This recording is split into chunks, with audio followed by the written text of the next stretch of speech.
Vous écoutez le Flash Actu issu de l'épisode S402 du podcast Faut pas pousser les ISO, diffusé le jeudi 24 mars 2022.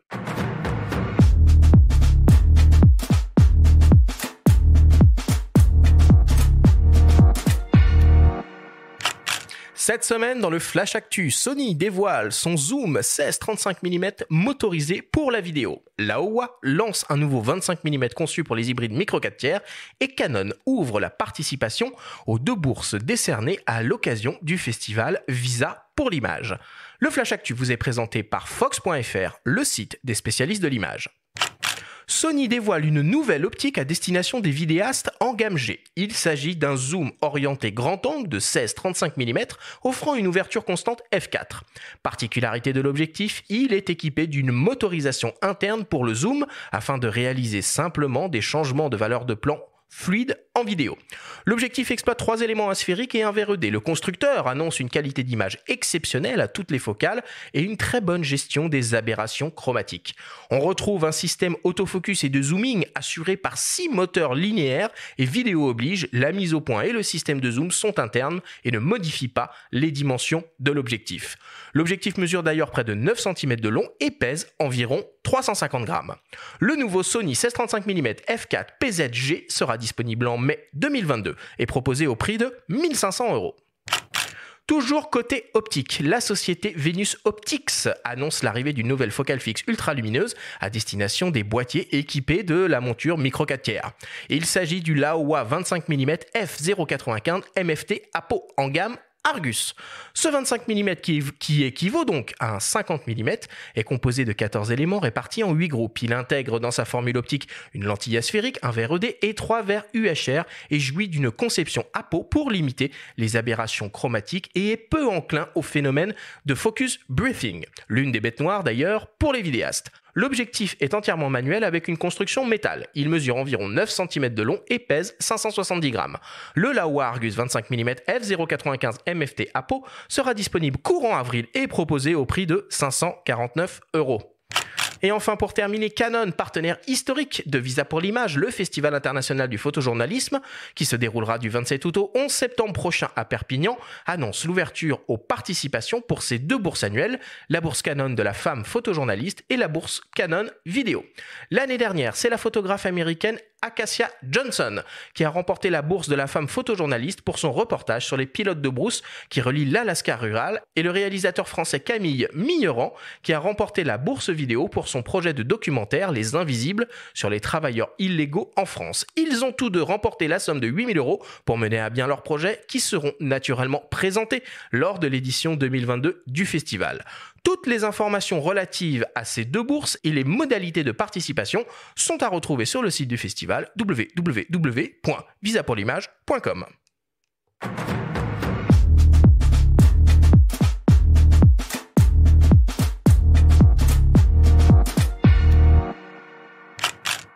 Voilà pour l'actu, on retourne de nouveau dans cette frénésie des lancements de nouveaux objectifs. Benjamin ? Ouais, toujours des optiques orientées vidéo, un peu comme les boîtiers.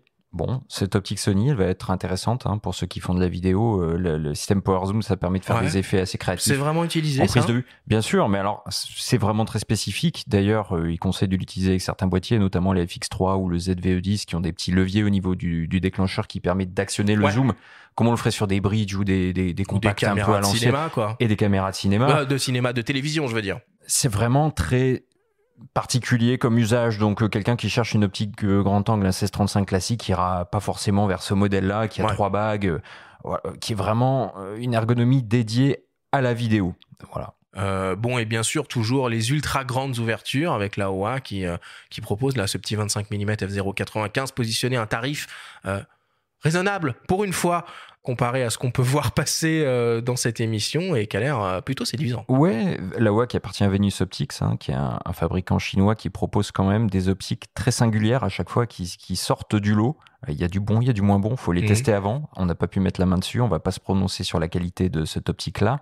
Néanmoins, ils ont le mérite de proposer des choses vraiment originales à des tarifs, comme tu l'as dit, abordables. Donc voilà, ça mérite d'être évoqué, ce qu'on fait là. Alexis, le festival Visa pour l'image, j'entends bourse vidéo Canon pour un projet de documentaire.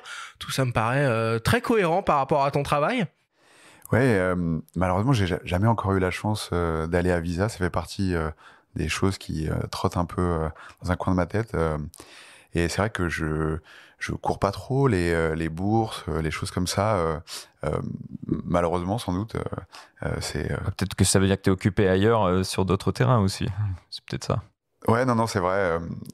Pour la petite anecdote, il y avait là la commande photographique, la fameuse là. Ouais. Et en fait, j'ai laissé passer la date butoir et j'ai pas envoyé mon dossier. Ok, ça marche. Benjamin, est-ce que tu as repéré d'autres choses cette semaine ? Alors moi, il me tarde d'aller à Visa, d'y retourner. C'est un événement que j'aime beaucoup. En général, on voit vraiment de superbes expositions. Cette année, ça va résonner de manière particulière en plus, j'imagine. Oui, mais tu sais, un peu comme toutes les années finalement, parce qu'on se rend compte qu'il y a toujours des événements qui passent sous les écrans radars et qu'ils ont le mérite de mettre en lumière. Et il faut préciser que ce n'est pas que de la photo de guerre pour les âmes sensibles qui craignent un petit peu ce genre de choc visuel. Ça, il y a Bayeux. Mais il y a Bayeux qui fait ça aussi. Mais à Visa, on peut voir de tout. Il y a de plus en plus de sujets sur le climat aussi. L'an dernier, il y a eu des formidables rétrospectives sur l'œuvre de Vincent Munier, d'Éric Bouvet. Bon, c'est un événement qui est formidable. Il faut y aller.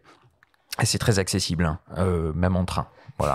Et oui, j'aimerais qu'on parle de la couverture à venir du Time Magazine. Oui. C'est l'artiste JR qui vient de se rendre à Lviv en Ukraine, donc ville qui est à l'ouest de l'Ukraine, à peu près à 70 km de la frontière polonaise, d'où partent beaucoup de migrants. En fait, il était contacté par des artistes ukrainiens qui l'ont interpellé sur les réseaux sociaux, qui lui ont demandé « Bon, JR, qu'est-ce que tu pourrais faire pour l'Ukraine ?» Voilà, en tant qu'artiste, il a pris sa voiture. Auparavant, il a imprimé sur une bâche de 45 mètres un portrait d'une jeune fille de 5 ans, Valeria, qui a été pris par un photographe ukrainien. Et il est allé, avec ses équipes et des gens sur place, déployer cette bâche au pied de l'Opéra national de Lviv.